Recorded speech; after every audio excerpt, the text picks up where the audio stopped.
Hey, welcome back, everyone.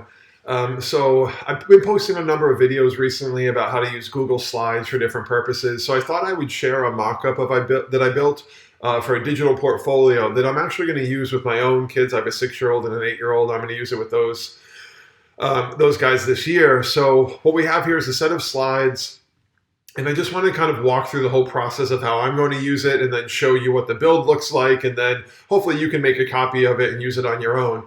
So all I've done here is dropped in some shapes, and then I just color coded the shapes to kind of semi-relate to the month and the kind of thing that's going on that month with the weather. I don't know if that's a great translation from weather to color, but there we go. So what I've done here is each of these month shapes, it links to, for example, September. I clicked on that shape. I went to the linking function here, insert link, and then I linked it to slide 2, which is the landing page for September. And then if we go back, October links to slide 4, the landing page for October, all the way through the end of the year.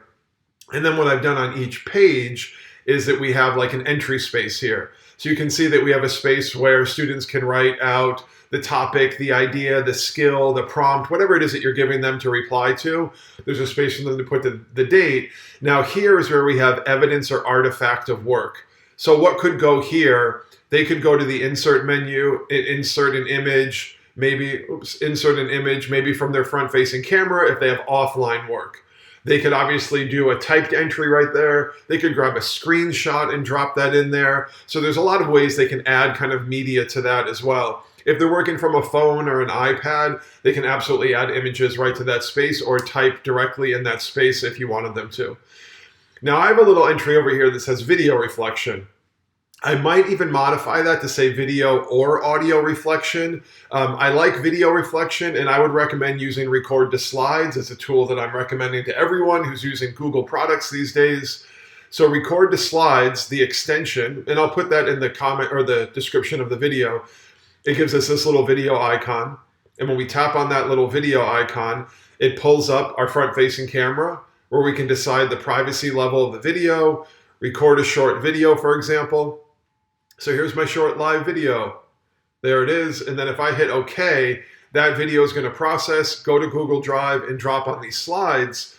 And then if students are able to get this extension approved, they could now take their video, right, and drop it over into this video reflection area where it's going to be nice and organized. So there's the video reflection. So I'll get rid of that one just to keep the template nice and clean.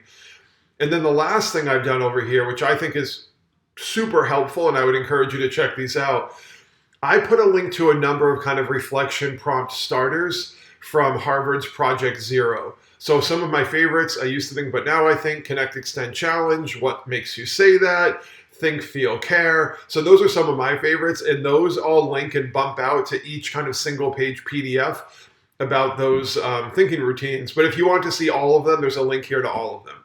So that's the general kind of build and layout.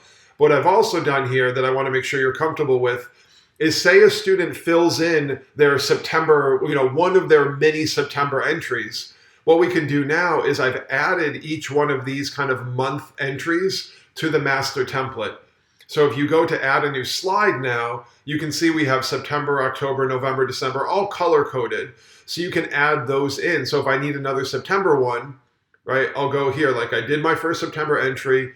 I'll hit the little drop down arrow to add slides, add another September entry, and then it drops right in. So that would be a nice option to add kind of like multiple entries per month. So that's it. I think it's a pretty straightforward template. I hope that you find it to be really helpful. Obviously, I'll put the link to this in the description of the video. I'll put the link to Record to Slides. You can absolutely just make a duplicate copy of this. Then if you're using something like Google Classroom, you could kind of force copy to every student and then just tell them, like, don't turn it in, because then they would lose editing rights.